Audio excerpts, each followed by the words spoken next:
Okay, so I'm a huge fan of Meg Ryan, and I thought I'll do a monologue from one of her movies, When a Man Loves a Woman.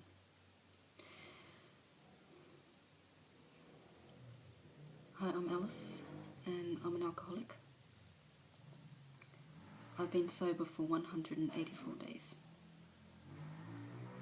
I had my first beer when I was 9. My dad was an alcoholic, so my mum liked to blame my lapse on his example. That way she could hurt both of us at once.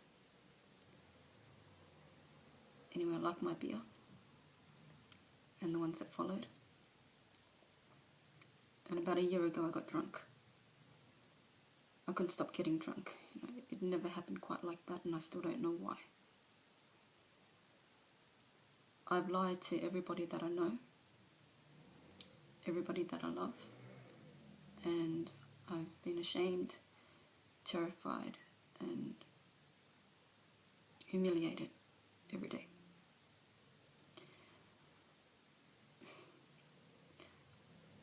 One day I got out of the shower, grabbed the towel, and decided to go get the paper. And no one saw me walk out the front or to the curb, which was a very good thing because I was just holding the towel, neatly folded in my hand.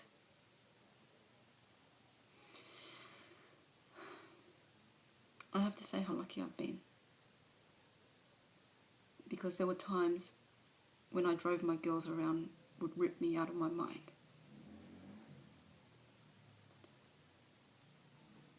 I remember one Saturday I took my little girl with me out on errands, and when I got back home I realised that she wasn't with me. I'd left her someplace. And since I couldn't remember where it was that I'd been all day, I had no idea where. So I started calling up every place that I may or may not have been to, until the tile guy rings up my front door. He had found my address, which I had left on a check.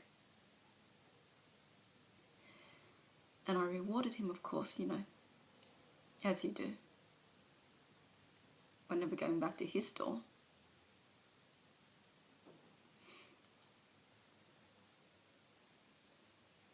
My bottom was 184 days ago,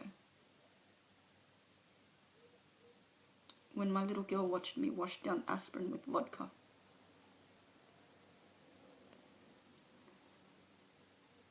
And then I hit her.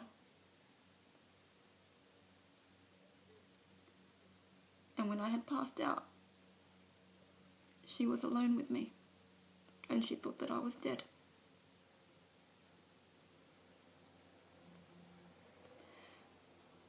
And in all my life, I will never know what that did to her. And I don't know if I can ever forgive myself for that.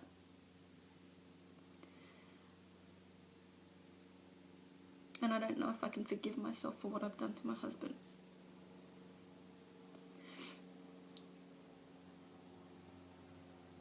It's amazing how much you can hate yourself for being low and weak. And he tried to save me from that. And I tried to blame it on him. I tried to empty it all on him.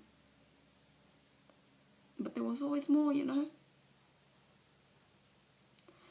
When he tried to help, I told him that he made me feel small and weak. But no one makes us feel that way. We do that for ourselves. I shut him out because I was afraid that if he knew who I really was inside, that he wouldn't love me. And we're separated now. He's moved away. And it was so hard not to beg him to stay. I don't know if I'm ever going to have a second chance, but I have to believe that I deserve one. Because we all do. And that's it from me. I hope you enjoyed that comedy routine, and look out for some more comedy from me.